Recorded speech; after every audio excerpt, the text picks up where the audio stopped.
I want you to understand something before I tell you anything else.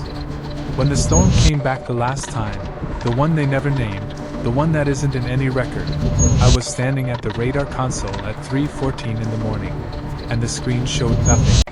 No cells. No precipitation. Clear sky for 400 miles. But I could hear it. I could hear it landing on the roof. Not snow. Snow doesn't sound like that.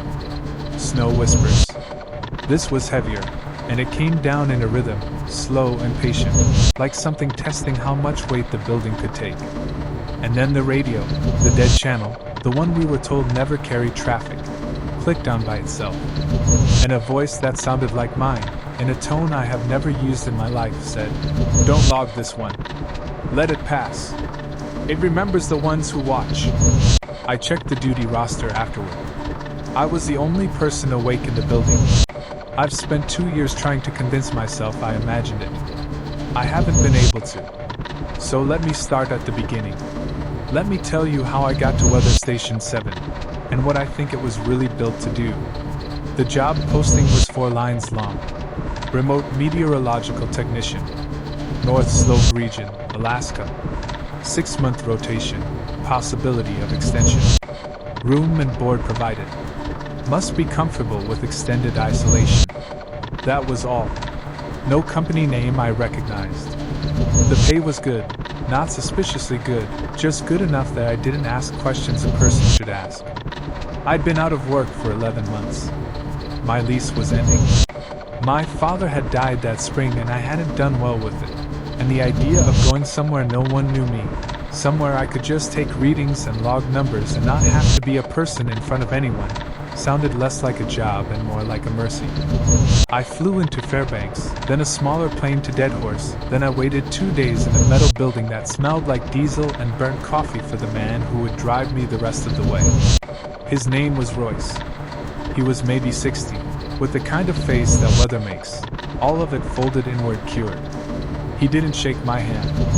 He looked at my bag, looked at me, and said, "That's everything?" "That's everything." "Good. Less to leave behind." I laughed. He didn't. The drive was 6 hours and we said almost nothing the entire time. The road was gravel that turned to ice and then to something that wasn't really road anymore, just a track that Royce seemed to know by feel. The land out there does something to your sense of scale. There's nothing to measure distance against. No trees. No hills worth the name. Just white going to gray going to the flat dark line of the horizon, and a sky that sat on top of all of it like a lid. About 4 hours in, he spoke without being asked. "You'll log everything you're told to log," he said. "And nothing you're not. You understand the difference?" I didn't. I said I did. "You'll understand," he said. Station 7 came up out of the snow like it had been dropped there from a great height and forgotten. A low cluster of prefabricated buildings connected by enclosed walkways, all of it the color of dishwater, with a radar dome on the main structure and a forest of antennas and instrument masts bristling off the roof. 3 vehicles parked under a shelter. A fuel tank the size of a house. And around all of it, in every direction, nothing. I remember thinking it looked less like a research station and more like something built to survive a siege. There were 6 of us, including me. There was Royce, who handled logistics and the vehicles and seemed to answer to no one. There was Marin, the station lead, a woman in her 50s with steel gray hair cut short, and a way of looking at you that made you feel measured. There was Toval, the radio and communications tech, quiet, heavy-lidded, always with a headset half on. There was Iris, who did equipment maintenance, and was the closest thing the place had to a warm person, though even she had a flatness underneath it. And there was a man everyone called Pell, who I never once saw do any identifiable work, and who I'll come back to, because I have to. Marin walked me through the station that first day. The control room with its bank of monitors and the radar repeater glowing green in the dim. The instrument bays. The mess hall. The dormitory wing with its narrow rooms. The generator room, the fuel system, the water reclamation. She showed me the emergency procedures laminated and bolted to the walls in every corridor. Fire. power loss, medical, and one more, a yellow sheet that just said weather event, shelter protocol, and below it a list of steps I didn't read closely because she walked me past it quickly, and I was tired, and I assumed it was the kind of thing that would never come up. "You'll have the dawn to noon shift to start," she said. "Tova will train you on logging. It's not complicated." "The complication," she said, and then she stopped and chose a different sentence. "It's not complicated." The routine, once I settled into it, was almost comforting. I'd wake at 5. The building never really got warm and never really got cold. It held at a kind of permanent in-between that your body stopped noticing after a week. I'd go to the mess, make instant coffee, and relieve whoever had the overnight. Then I'd take readings. Temperature, barometric pressure, wind speed and direction, humidity, cloud ceiling, visibility. I'd check the automated instruments against the manual ones, because Marin insisted on manual confirmation for everything, which seemed paranoid for a facility this advanced but which I came to be grateful for. I'd watch the radar. I'd note any developing systems. And every 2 hours, on the hour, Tova would open a channel to a relay station I never learned the name of, and I'd read out the conditions, and a voice on the other end would read them back, and that was that. The thing about isolation is that it doesn't hit you all at once. The first week, you feel almost giddy with the silence. The second week, you start talking to yourself, just small things, narrating your own movements. By the third week, the silence has texture. You start to hear the building, the tick of the heating, the deep hum of the generators that you stop being able to tell whether you're hearing or feeling. The wind, which out there is never really absent, just varying degrees of present. And the dark. In the season I arrived, we had maybe 4 hours of real daylight, and it wasn't really light, more like the sky deciding to be a paler shade of the same gray. The rest was night. Long, total, pressing night, with the snow giving back whatever faint light there was, so the world outside the windows glowed very slightly, like the inside of a shell. I want to be honest about something. For the first while, I was fine. I was better than I'd been in months. The numbers were soothing. The repetition was soothing. I logged the weather and the weather did what weather does, and I started to feel like maybe I'd found exactly the kind of nothing I'd come looking for. The first sign that something was wrong was so small I almost didn't catch it. It was my logbook. I'd been keeping it carefully. Marin had been clear that the physical log was the master record, more important than the digital one, which I thought was odd but didn't question. And on my 8th or 9th day, flipping back to compare a pressure trend, I noticed that an entry was missing. Not crossed out. Not erased. Missing. There was a sequence in my own handwriting. I knew it was a sequence because the times ran 0600, 0800, and then 1200. The 1000 reading wasn't there. There was no gap in the page, no torn corner. The 0800 entry ended, and the 1200 entry began on the next line as if 1000 had simply never existed. I remember taking a 1000 reading. I remembered it specifically, because the wind had been strange that morning, gusting from the east, which it almost never did. I remembered writing it down. I asked Toval about it that afternoon. I tried to make it casual. I said I thought I might have skipped a reading, and was that going to be a problem? He didn't look up from the radio. He said, "What time?" 1000. Day before yesterday. And there was a pause. A small one. But I'd been there long enough to know that in a place that quiet, a pause is enormous. "If it's not in the log," he said, "you didn't take it." But I remember. "If it's not in the log," he said again, and now he did look at me, and there was something almost kind in his face, something almost like sympathy. "You didn't take it. That's how it works here. You'll get used to it." I started watching after that. Not anything dramatic. I just started paying attention the way you do when something has snagged on the edge of your mind and won't come loose. I read my own logbook more carefully. I cross-checked the digital records. And I started to see the pattern, though it took weeks for me to let myself believe it was a pattern and not just my own fatigue. storms went missing. Not all of them. Most weather got logged completely, normally by the book. But every so often, maybe once every 10 or 12 days, a system would develop, and we'd track it, and I'd watch it come in on the radar, and then it would simply not appear in the official transmission. We'd take the readings. We'd note the conditions.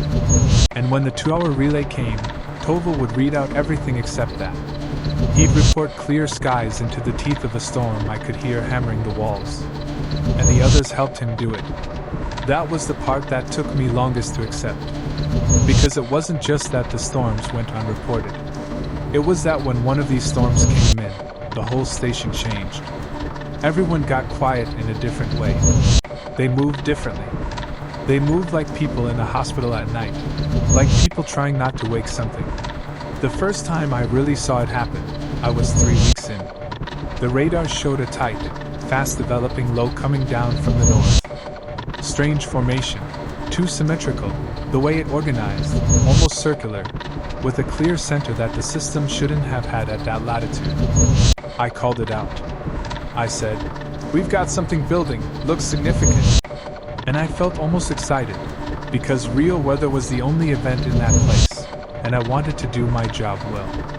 Marin came into the control room. She looked at the screen for a long time. Then she said, to no one and to everyone, "We're not naming that one."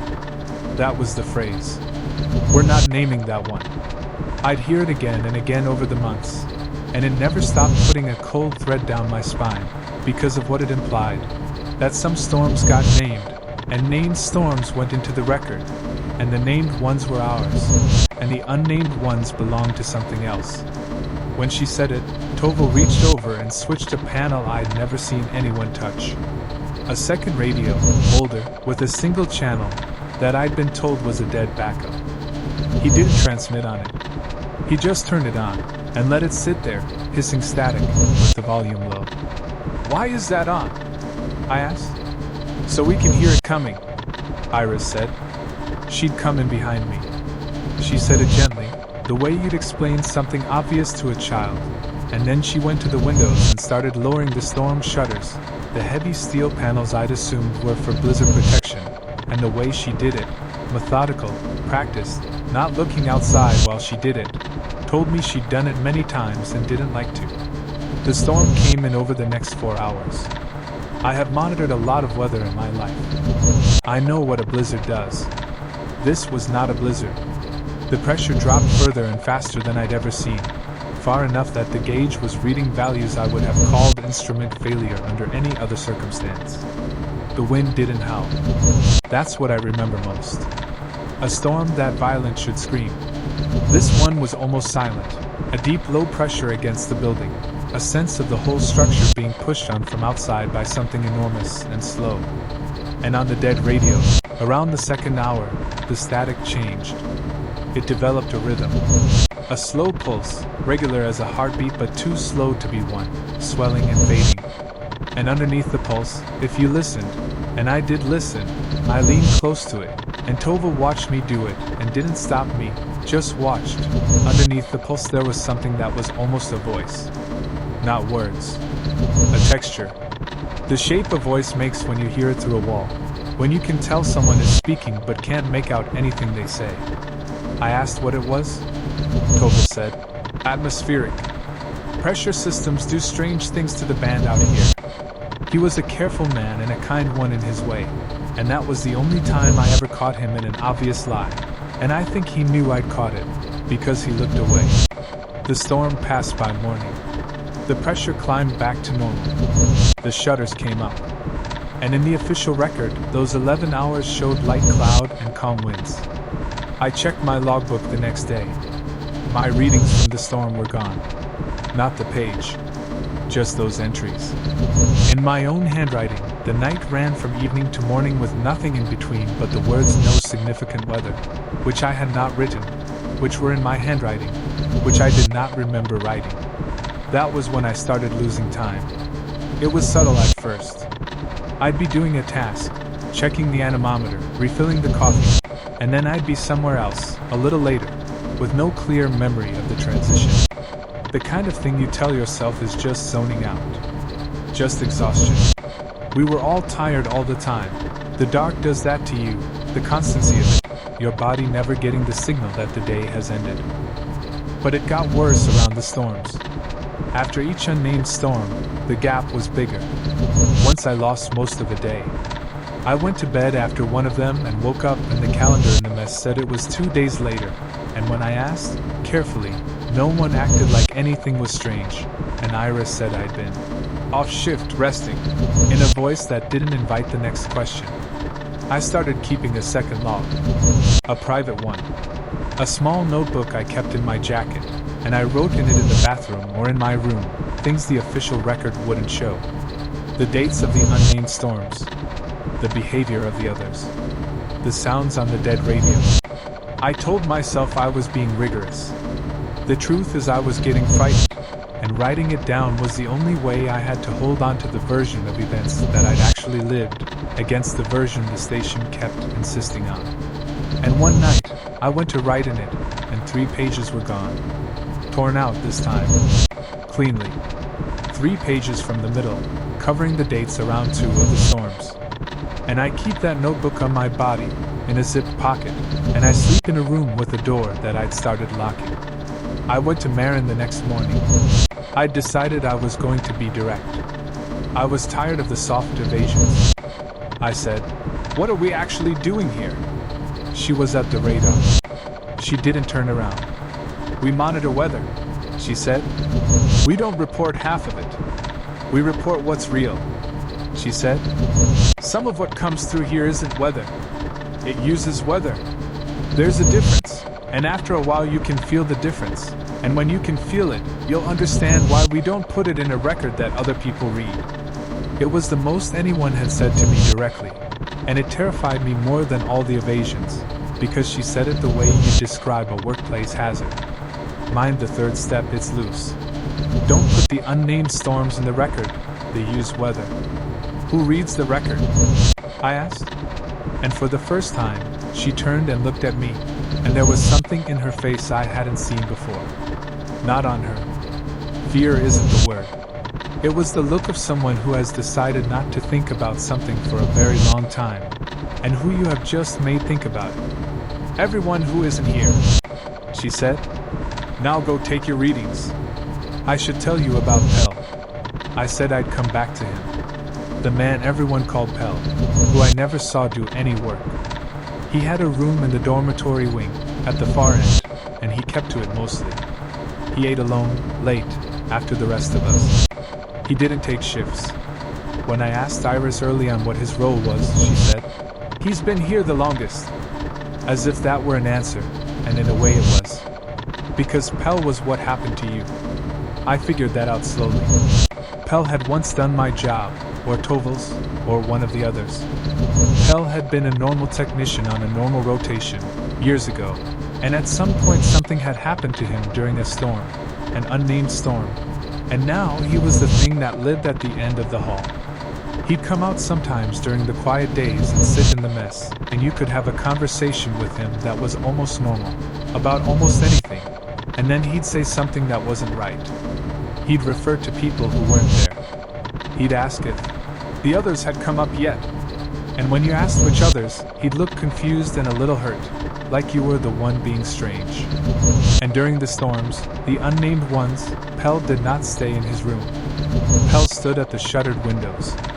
He'd come out and stand at the steel storm shutters in the control room, in the dark, with his hand flat against the metal, and he'd stay there the whole storm, very still, his head slightly tilted, like a man listening to music only he could hear. And no one stopped him. No one even seemed to think it was worth remarking on. That was just what Pell did. That was just Pell. I asked Iris once, in a quiet moment, what had happened to him. She was cleaning an instrument, and she didn't stop, and she said, "He logged one he wasn't supposed to." "What does that mean?" "He recorded one of the storms. Properly. Everything. He thought he was being thorough." She set the instrument down. "And then he transmitted it. The full readings. On the open channel. He thought somebody out there should know. And And it heard him do it, she said. When you put it in the record, when you say it out loud on the channel, you're telling it you saw it. And it doesn't like to be seen. That's the whole job. That's the entire job. We watch it and we don't let it know we're watching. Pell let it know. She picked the instrument back up. Don't be like Pell. I want to describe the storm now. The big one. The one I told you about at the start. Because everything before that was unease, and this was the night the unease became something I will carry until I die. It came in late winter, in the deepest part of the dark, when we hadn't seen real daylight in weeks. The radar saw it 3 days out, which was wrong to begin with. These systems usually form fast and close. This one came from a long way off, and it came slowly, and it came straight at us, dead on, tracking toward our position with a precision that no weather system has ever had. Marin watched it for a long time. Then she said the thing she always said. We're not naming that one. But her voice was different when she said it. And after she said it, she said something she'd never said before. She said, everyone packs a bag. I learned that night that the shelter protocol, the yellow laminated sheet I'd walked past on my first day, had steps I hadn't read. The shutters, yes. The dead radio, yes. But also, minimal lighting. No transmissions, none, not even the routine relay. Pairs, never be alone, always be in sight of one other person. And the last line, which I read for the first time that night, standing in the corridor while the pressure outside began to fall. Do not respond to your name. I asked Toval about that one. He was setting up the dead radio, and the rest of the station was going dark around us, just the red emergency lighting now, everything else off. During the storm, he said, you'll hear things. It'll use voices. It'll use voices, you know. He checked a connection. It might use your voice. It might call your name, or it might call to one of us in your voice. You don't answer. You don't answer anything during the storm. It's mapping us. Every time you respond, it learns the shape of you a little better. He looked at me. You understand? Silence is the protocol. Silence is the whole thing.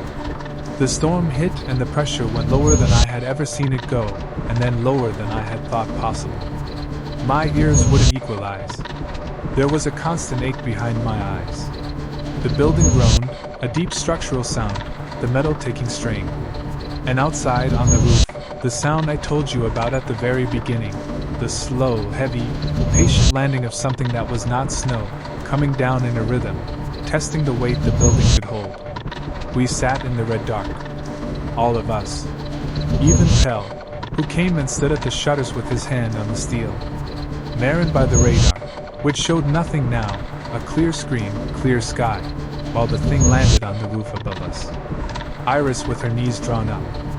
Toval at the dead radio with the headset around his neck so the sound came out into the room where we could all hear it. Because, and this is the part that I understood only later, we needed to hear it. The not knowing would have been worse. We needed to hear where it was.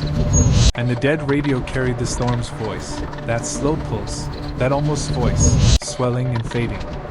For a long time it was just texture. And then it said my name. Clearly. In my mother's voice.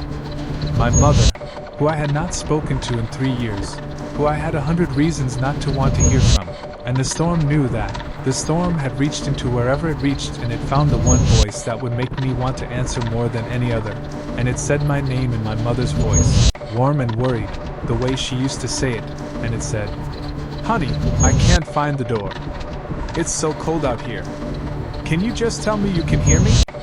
I have never in my life had to fight harder to do nothing. Iris was watching me.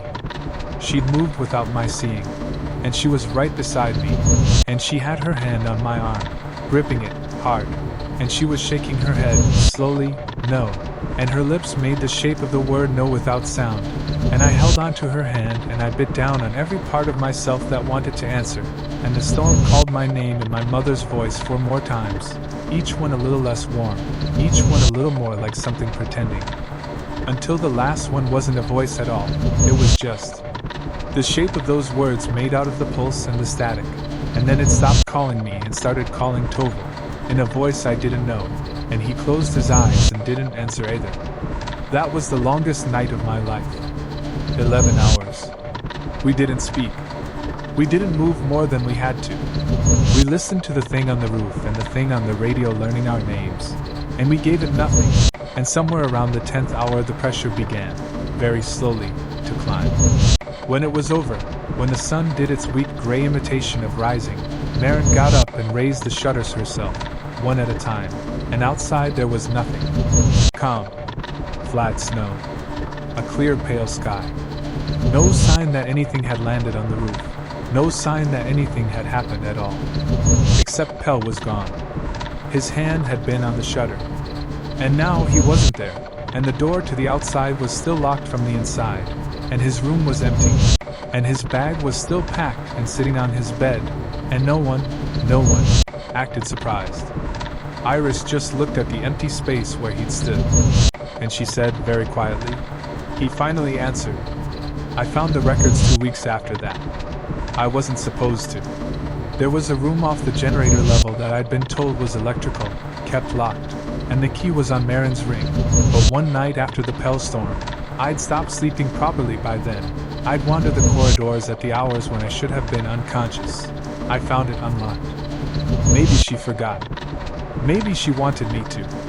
I've thought about that a lot. I think part of her wanted someone else to know, because carrying it alone for as long as she had was its own kind of storm, wearing her down from inside. It wasn't electrical. It was archive. Filing cabinets. Decades of them. Physical logbooks, the real ones, the unedited ones, going back further than I'd have thought the station had existed. And boxes. And on the wall, a map of the region with marks on it, dozens of marks, each one dated, each one a point where one of the unnamed storms had touched down, and they weren't random, they formed a pattern, a slow circling pattern that over the decades had been spiraling inward, getting tighter. The most recent marks clustered close around our position, around Station 7, like something narrowing its search. The logbooks told the story in fragments. The station had been built in the 50s, ostensibly for weather, actually, as far as I could piece together, because someone in the military had noticed that certain storms in this region behaved wrongly, and that men who reported them tended to vanish, or come back as something like Pell. So they built a place to watch the storms and learn the rules. And the rules they'd learned, written in different hands across 70 years, were these, more or less, repeated again and again in the margins like prayers. It travels in the weather, but it is not the weather. The storm is how it moves. The storm is its body the way a current is the body of a river. It cannot find you if you are not in the record. The record is how it knows where to look. We keep 2 records. The true one stays here, in the dark, where it cannot read. The false one goes out into the world, where it can. It learns by being witnessed. Every transmission is a beacon. Every name you say aloud is a door. The protocol is silence. The protocol is always silence. It is patient. It has been circling for longer than we have been counting. It is not in a hurry. We do not know what happens when the circle closes. We are not sure we are meant to know. And there was a list of names. People who had worked at the station. Decades of them. And next to each name, a status. Most said rotated out. Some said deceased. And a handful, including Pell's now, in fresh ink and Marin's handwriting, said only, answered. I understood then why we kept 2 records. I understood why the storms had no names. A named thing is a known thing, and a known thing can be reported, and a reported thing can be found, and the entire purpose of Station 7, the whole reason it existed, generation after generation of cold and dark and silence, was to keep this thing from being found. To watch it without letting it feel watched. To stand between it and the rest of the world and say, with our official records, with our calm transmissions of clear skies into the heart of impossible storms, there's nothing here. Keep circling. There's nothing here to see. We were not monitoring the weather. We were a blind. We were a hide. We were the thing you build out of branches to sit inside so the animal doesn't know you're there. Except we weren't hunting it. We were just watching. Just keeping count. just making sure that when the circle finally closed, somebody would know it had. I took one of the old logbooks back to my room. I don't know why. Evidence, maybe, for a court that would never convene.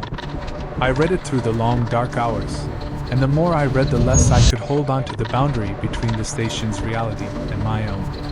Because the logbooks recorded things that I had started to experience. The lost time. The edited handwriting. One technician in 1971 had written, in a shaking hand, "I am no longer certain which of my memories are mine, and which it has put back differently." And reading that, I felt the floor of myself drop away, because I'd been thinking that exact thought for weeks and had believed it was mine. Marin found me with the logbook the next morning. She didn't take it. She just looked at it, and at me, and she sat down across from me in the mess with her coffee, and for the first time she talked to me like a person. "How long have you been here?" she asked. I told her. "For months, almost 5. She shook her head slowly. "You've been here longer than that." "No, You came up in the fall," she said. "It's spring now. You've sat through 6 of them. 6 storms. You remember 3. She wrapped both hands around her cup. "It takes time from you. A little each storm. It's not hurting you. I want you to understand that. It's not malevolent the way you think. It's just large. We're very small to it. When something that large moves past something as small as us, things get displaced. Time. Memory. The edges of you." She looked at me with something that was almost tenderness and almost grief. Pell sat through 40 of them. By the end there was so little of him left in order that when it called, there was nothing in him strong enough to say no. "Then we should leave," I said. "All of us. We should just leave and let them shut this place down. They've tried to shut it down twice," she said. "Both times the storm started moving outward, toward the coast, toward people. Both times they reopened it within the year and the storms came back inward, to us, to the watching." She drank her coffee. "It comes to where it's seen. As long as we sit here and witness it, carefully, quietly, in the true record only, it stays interested in us. We're the most interesting thing in 1,000 miles of empty. We keep its attention. That's the job. That's the whole job. We keep its attention so it doesn't go looking for anyone else's." I asked her the question I'd been afraid to ask since the archive. What happens when the circle closes? And Marin, who had been there longer than anyone living, who had watched it spiral inward for most of her adult life, set down her cup and said the truest and most frightening thing anyone said to me in all my time at Station 7. "I don't know," she said. "Nobody who's been here has ever found out. The ones who get close enough to find out are the ones who answer. And they don't come back to tell us." She stood and put her cup in the sink, and at the door she paused. "Take your readings. It's almost time for the relay. Tell them the skies are clear." I left Station 7 in the early summer, when the brief season turned and the light came back and stayed, and the land that had been white and dead for so long went green and wet and crawling with insects almost overnight, the way the Arctic does everything at once when it finally does it. Royce drove me out the same way he'd driven me in. 6 hours of almost nothing said. About 4 hours in, the same place as before, he spoke without being asked. "You logged everything you were told to log," he said. "And nothing you weren't." It wasn't a question. I said yes anyway. "Good," he said. "Then you get to leave the right way." I think about that phrase. The right way. I think about Pell, who left the wrong way. I think about the names in the book that said answered. I'm home now. I've been home for 2 years. I have a small apartment in a city far to the south, full of light and noise, surrounded by people, and I have done everything I can to put Station 7 behind me. Most days I almost manage it. But here is what I cannot put behind me. Here is the thing that I came to tell you, the thing that made me finally say any of this out loud. I keep a logbook. I can't stop. The habit went in too deep. I log the weather here, in my city, where the weather is mild and ordinary, and means nothing. And about every 10 or 12 days, about as often as the storms came at Station 7, I find an entry missing. Not crossed out. Not torn. Missing, in my own handwriting, the times running around a gap that closes seamlessly, as if nothing was ever there. And on those days, I lose a little time. An hour. An afternoon. I'll be doing something ordinary, and then I'll be somewhere else, later, and I won't quite remember the scene. And twice now, twice, I have woken in the deep middle of the night to the sound of my radio, the little emergency weather radio I keep by the bed, which I have never turned on, switching itself on in the dark, and carrying, very low, under a wash of static, a slow pulse, swelling and fading, like something patient, like something that has not stopped circling, like something that learned the shape of me on a long night in the red dark and has been, all this time, very slowly, finding its way south. I checked last week whether Station 7 is still operating. I couldn't find any record of it. No agency claims it. No map shows it. The job posting I answered doesn't exist in any archive I can search. It is exactly as if it was never there at all, as if someone, somewhere, keeps two records, and the one the world is allowed to read says there is nothing in the north, nothing out there, clear skies, calm winds, no significant weather. I don't know if the circle closed. I don't know if Marin is still sitting at that radar in the dark, keeping its attention, or if she's a name in the book now with one word beside it. I don't know whether by telling you this, by saying it out loud, by putting it into a record that other people will read, I've done the one thing they spent 70 years teaching technicians never to do. I think I might have. I think that's why the radio is finding me now. I think every person who hears this becomes, in some small way, another witness, another beacon, another faint light in the dark that it can turn toward. I'm sorry about that. I am. But I couldn't carry it alone anymore. Marin understood that. It was wearing me down from the inside, like a storm you're not allowed to name. So if you're ever somewhere very remote, somewhere very quiet, in the long dark, and the pressure starts to fall further than it should, and your radio comes on by itself, and you hear a voice you love calling your name from somewhere out in the cold, asking you to just answer, just tell it you can hear it. Don't. Whatever you do, don't answer. The protocol is silence. The protocol was always silent.